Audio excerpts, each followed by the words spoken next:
नमस्कार मंडळी, मी रुपाली जोगळेकर आणि विचार वेदच्या पॉझिटिव्ह ॲफर्मेशन्स या मालिकेमध्ये आपलं स्वागत.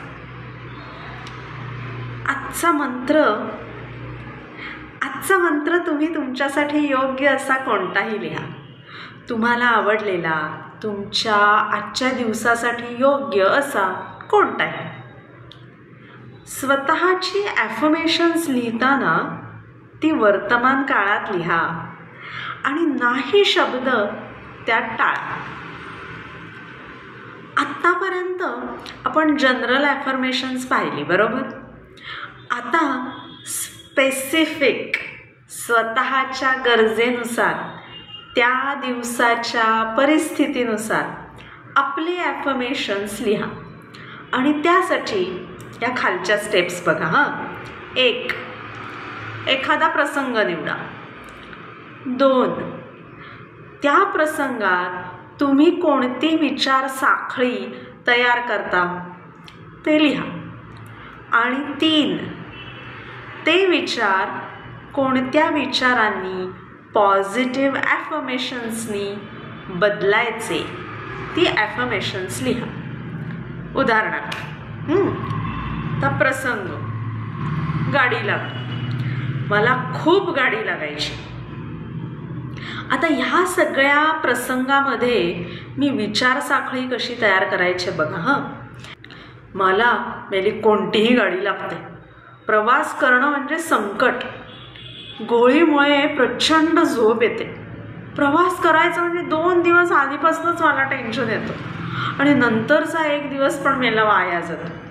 माझा नवरा गाडी चालवत असेल तर जरा कमी लागते गाडी, पण दुसरं कोणी गाडी चालवत असेल तर बापरे बापरे, गाडीत ना मला काहीतरी एक टिपिकल वास येतो, त्याचा फार त्रास होतो.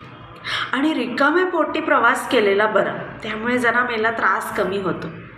दिवसाचा तर प्रवास नकोच बाई, रात्रीचा प्रवास बरा. इकडे झोपायचं, तिकडे उठायचं.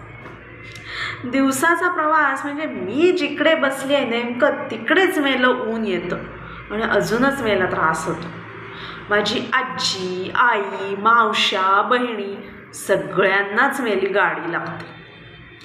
आता गाडी लागायची, त्यामुळे लहानपणापासूनच आईने मला गोळी देऊनच प्रवास केला आणि उगाचच आपल्यामुळे इतरांना त्रास कशाला ना, त्यामुळे गोळी घेऊनच प्रवास केलेला बरा. आता हे जे विचारांचं शेपूट आहे ते आपलं वाढतच जायचं. आता ह्या बाबतीत मी काय केलं माहिती आहे का? मी ज्यांना गाडी लागत नाही त्यांना ते काय विचार करतात प्रवासाविषयी हे विचारलं. तर त्यांचं पहिलं वाक्य होतं की आय लव्ह टू ट्रॅव्हल.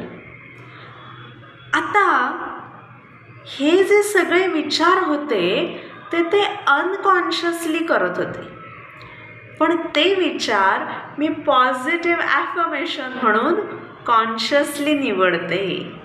आता ह्या सगळ्या प्रसंगामध्ये मी पॉझिटिव्ह ॲफर्मेशन्स काय लिहिली ती सांगते बरं का.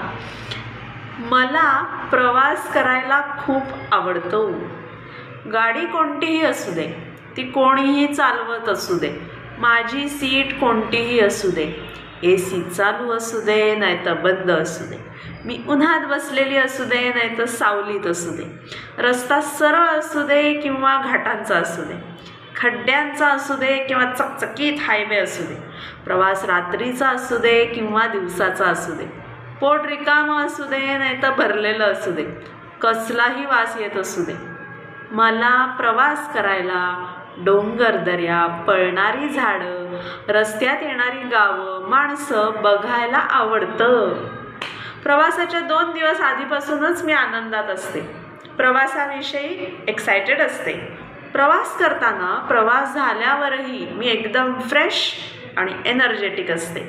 I love to travel.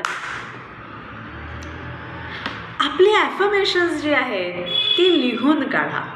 लिहिण्याच्या बाबतीत उत्साह दाखवा. वैचारिक स्पष्टता वाढवण्यासाठी लिहिण्यासारखा दुसरा उत्तम व्यायाम नाही.